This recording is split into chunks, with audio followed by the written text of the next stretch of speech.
Hello everyone, and welcome to this pre-recorded session on Scale-Out File Services. My name is Patrick Lowndes and I'm a virtual machine MVP based in the UK.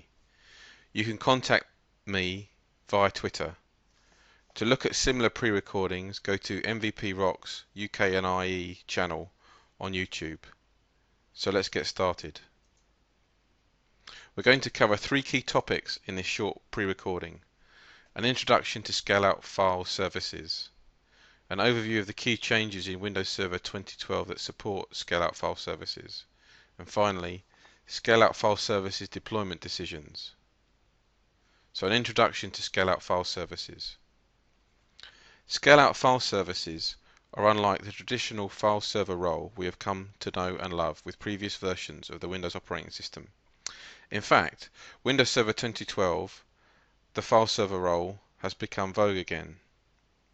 Scale-Out File Services provides continuous available file services where system administrators can easily extend the number of scale-out file servers to respond to the increased demands being placed upon them by simply bringing additional file servers online.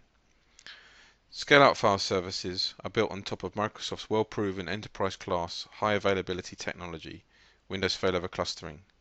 In Windows Server 2012, Windows Failover Clustering is designed to provide continuous availability to scale file-based server storage for enterprise applications like SQL and virtualized workloads running on top of Hyper-V.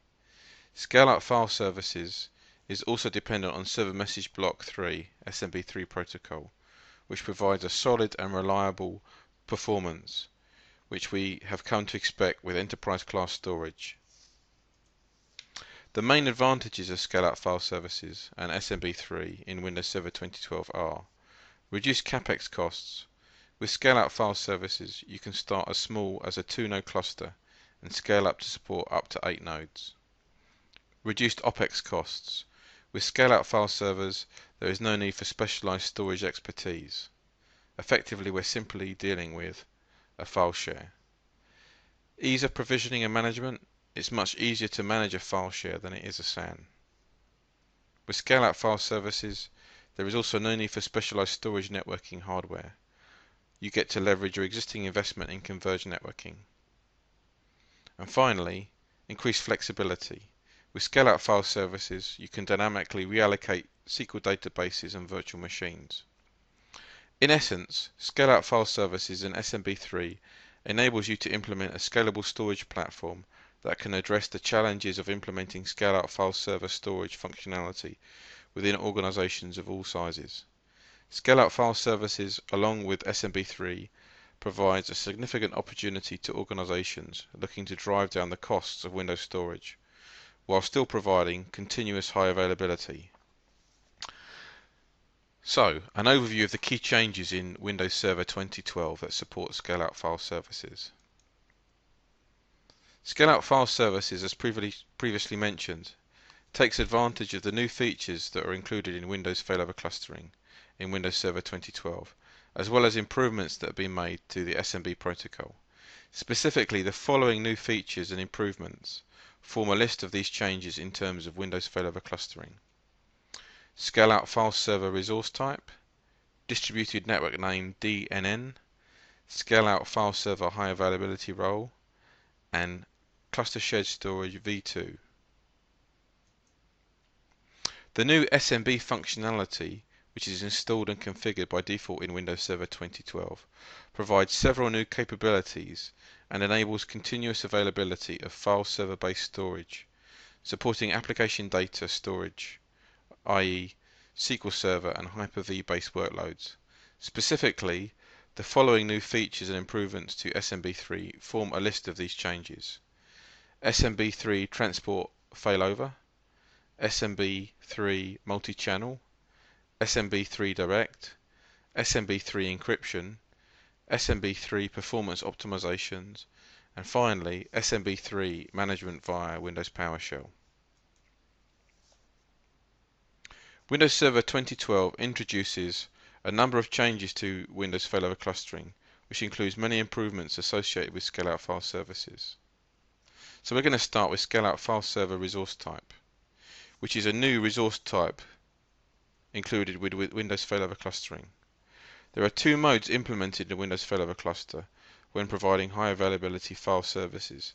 This is the traditional file server resource, which we've come to know and love, and the scale-out file server resource.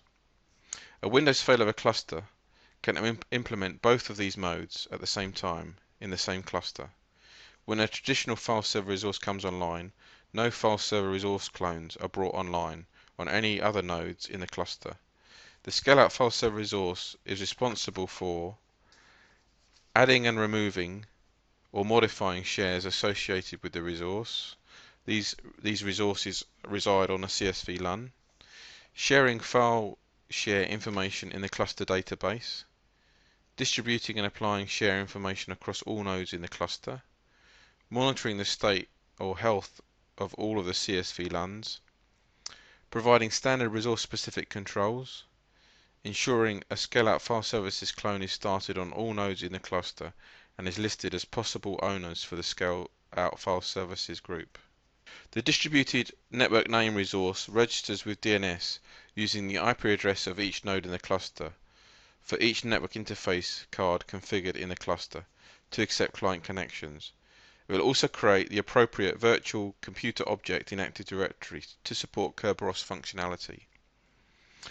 The DNN resource is also responsible for tracking the nodes in the cluster and updating DNS when a node is added or evicted from the cluster, a specific IP address is added or removed to a public cluster network, a network enabled for client access, or a refresh of the DNS records occur, and by default this is every 24 hours or whenever the DNN resource comes online in the cluster. Next we look at scale-out file services high availability role. With the introduction of scale-out file services in Windows Server 2012, there is now a couple of options available when configuring a highly available file server in Windows failover clustering.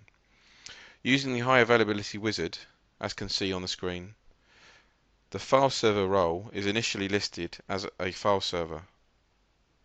Only by continuing through the configuration do the two modes actually reveal themselves.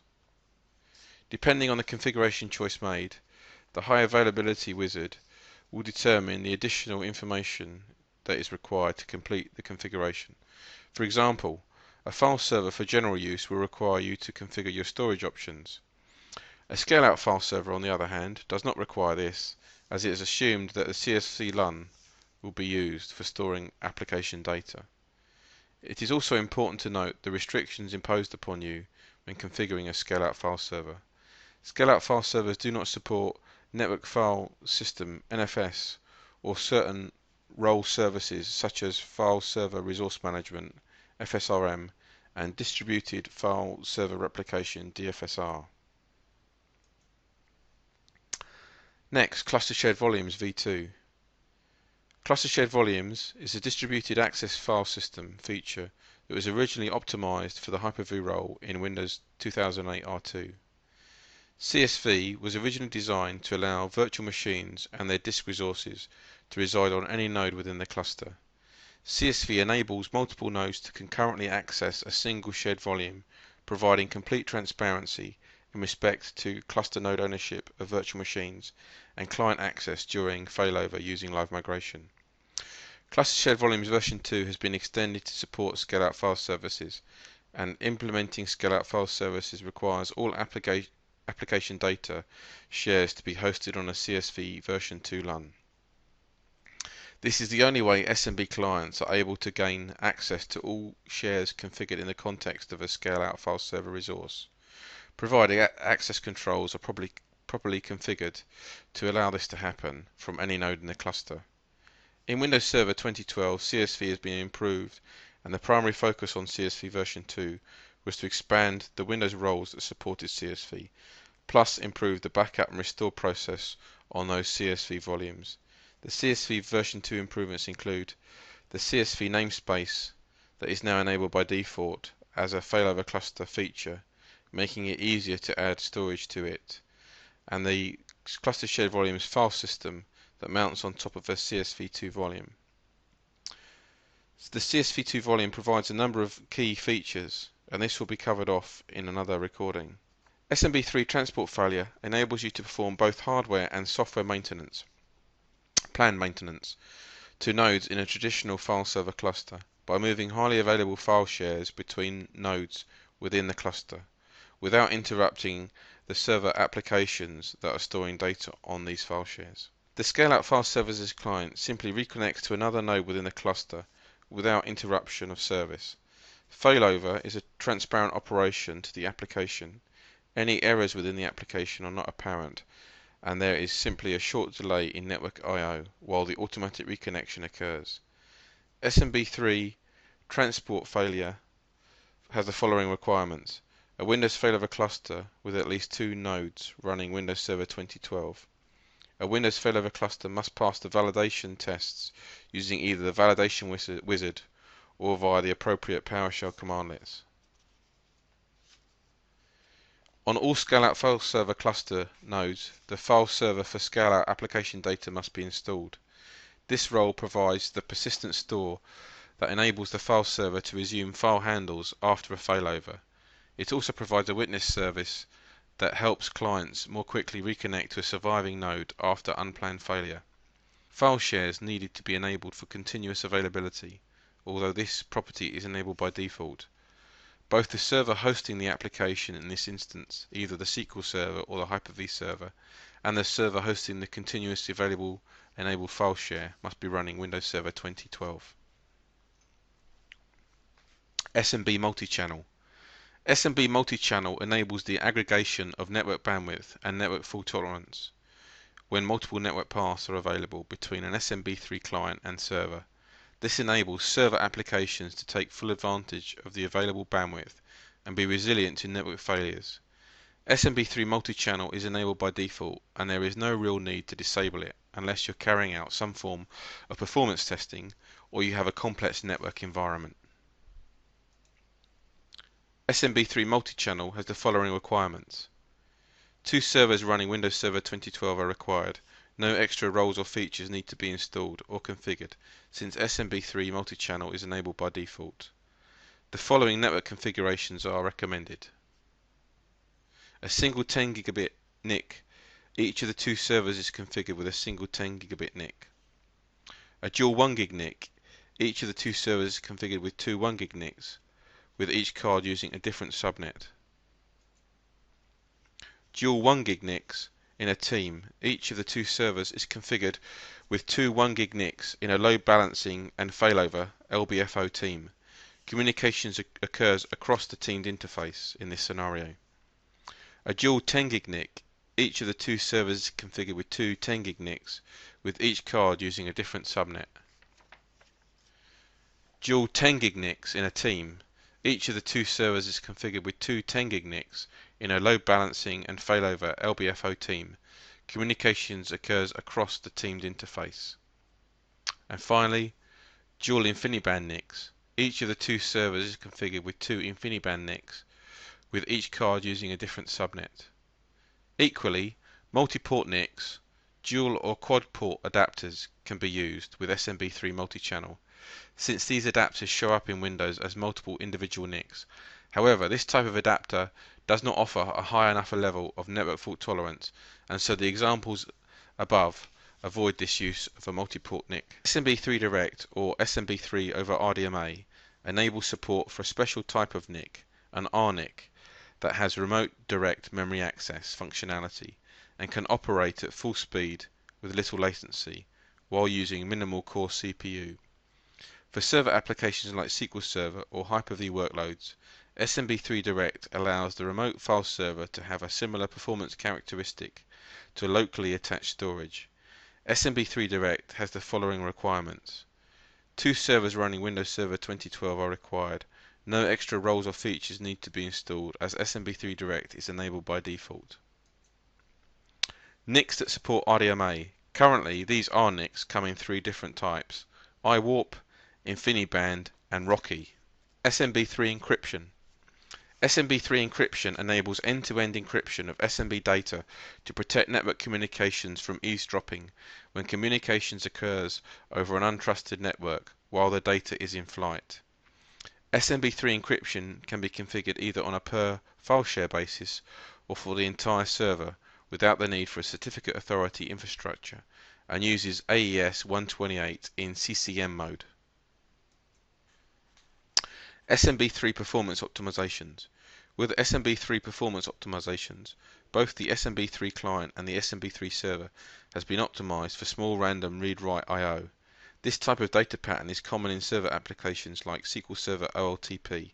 In addition, large maximum transmission unit MTU is turned on by default and uses a 1 MB SMB message size, which significantly enhances performance in large sequential transfers, such as in SQL Server Enterprise Data Warehouse, SQL Database Backup and Restore jobs, or for deploying or copying Hyper-V virtual hard disks. SMB3 management via Windows PowerShell. You can view and manage the capabilities of SMB3 not only from the user interface, but by also using Windows PowerShell. The PowerShell management in SMB3 allows system administrators to manage SMB3 end-to-end from the command line. Finally, scale-out file services deployment decisions. There are a number of deployment decisions as well as a number of prerequisites that need to be completed before you can install and configure scale-out file services. You will need to decide the number of nodes within your scale-out file server cluster. This is between 2 and 8 nodes. You'll need to determine what kind of conversion network you will have in place to support your scale-out file server. You'll need to determine what kind of storage you will have in place to support your scale-out file services cluster, storage spaces or SAN-based. Before you can implement scale-out file services, you will need to install the features that are included in the file and storage services role and the failover clustering feature. You will also need to ensure that the cluster passes validation. Create your Windows failover cluster, configure your network and add storage, one or more CSV LUNs. Lastly, I'd like to thank you for listening to this pre-recording and also bring to your attention a book that's to be published on Cybex, Windows Server 2012 Hyper-V Installation and Configuration Guide. Thank you.